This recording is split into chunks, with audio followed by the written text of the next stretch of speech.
বাচ্চারা, শিক্ষার্থীরা, তাহলে তাদের সেই সময়টা অন্যদিকে মনোযোগ দেওয়ার সময় থাকে না। যে আমাদের রাজনীতিতেও সমস্ত ক্ষেত্রে আমরা মেধাবীদের সমাহার করতে চাই। International trainer of the trainers and participants from many countries including Japan, Argentina, Syria, India, Nepal, Japan, Pakistan and Japan. All the participants, I believe and I hope you have shown your expertise here, and of course you have arranged the prizes for the winners and also for the runners.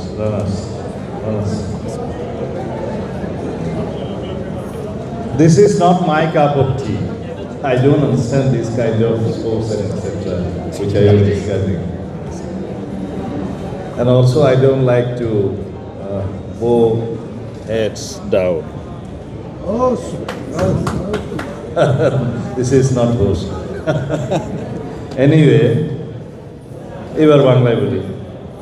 আমাদের যারা এখানে অংশগ্রহণ করেছে, আমাদের দেশে যারা প্রতিযোগিতায় অংশগ্রহণ করেছে সমগ্র দেশ থেকে এবং আন্তর্জাতিক পর্যায় থেকে যারা এসেছে, তাদের সাথে প্রতিযোগিতার মাধ্যমে নিজেদের দক্ষতা বৃদ্ধির একটা সুযোগ হয়েছে এবং mutual exchange of views and ideas এর সুযোগ হয়েছে। যারা বিভিন্ন জেলা পর্যায় থেকে এসছে তাদেরকেও আমি ইন্সপায়ার করতে চাই, and actually I take this opportunity to inspire our sports sector for national health and also for the self-defense. তো এই উৎসাহটা দিতে চাই যাতে সেলফ ডিফেন্স এবং ন্যাশনাল হেলথ দুটোকেই ডেভেলপ করে এই ক্রীড়া অংশগ্রহণ এবং প্রতিযোগিতা, তার মধ্য দিয়ে সামাজিকভাবে একটা জিনিস আমরা অর্জন করি, তা হলো খেলাধুলার মধ্যে যদি মনোনিবেশ করে একটা সার্টেন বয়সের বাচ্চারা, শিক্ষার্থীরা, তাহলে তাদের সেই সময়টা অন্যদিকে মনোযোগ দেওয়ার সময় থাকে না। এক্সট্রিম মশার কয়েল প্ল্যান্ট ফাইবার দিয়ে তৈরি, ডেঙ্গু, চিকুনগুনিয়া বাহি সহ যে কোনো মশার বিরুদ্ধে দেয় এক্সট্রিম সুরক্ষা।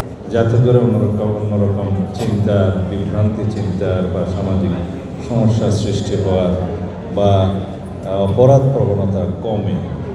এই জন্যেই বলা হয় যেখানে খেলাধুলার সুযোগ এবং প্র্যাকটিসের মাঠ বেশি থাকে এবং লাইব্রেরি থাকে, সেই জায়গায় অপরাধ প্রবণতা কখনো বৃদ্ধি পায় না।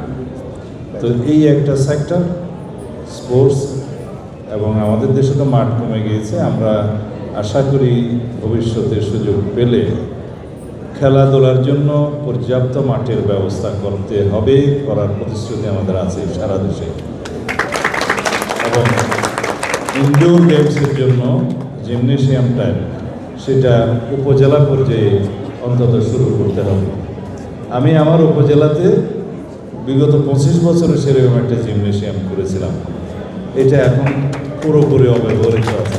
তহসিলদারের প্রতিনিধি বলছে যদি উপজেলা পর্যায়ে জিমনেশিয়াম, ইনডোর স্পোর্টসের যদি সুযোগ সুবিধা বৃদ্ধি করা যায়, তাহলে সেখান থেকে জাতীয় পর্যায়ে আমাদের খেলোয়াড়রা উঠে আসবে, অনেক মেধাবী খেলোয়াড়রা উঠে আসবে।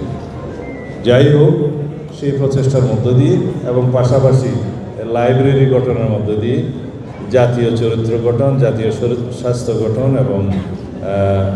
এবং সেই হিসাবে তাদেরকে জাতির একজন জাতি গঠনের ভূমিকা রাখার মতো সমৃদ্ধ সন্তান হিসেবে আমাদের সন্তানকে আমরা গড়ে তুলতে পারব। এই সমস্ত অ্যাক্টিভিটিসগুলো হচ্ছে আসলে একটা বেস্ট সোশ্যাল ইনভেস্টমেন্ট। যে সোশ্যাল ইনভেস্টমেন্টের কন্ট্রিবিউশনটা, ফলাফলটা আমরা পাবো in many ways in future, হয়তো আফটার 10 years 15 years, যেটা আমরা চোখে দেখি না। এই সোশ্যাল ইনভেস্টমেন্টটা আমাদের করতে হবে ইন স্পোর্টস, ইন লাইব্রেরি এবং অন্যান্য সংস্কৃতি চর্চার মধ্য দিয়ে। সেই ইনভেস্টমেন্টের ফলাফলটা আমরা ইন মেনি ওয়েজ আমরা জাতীয় জীবনে পাব, সেইভাবে আমরা প্রচেষ্টা নেব। এই জন্যই বলি যে আমাদের রাজনীতিতেও সমস্ত ক্ষেত্রে আমরা মেধাবীদের সমাহার করতে চাই, যারা দেশ গঠনে, জাতি গঠনে অনেক দূরে চিন্তা করবে।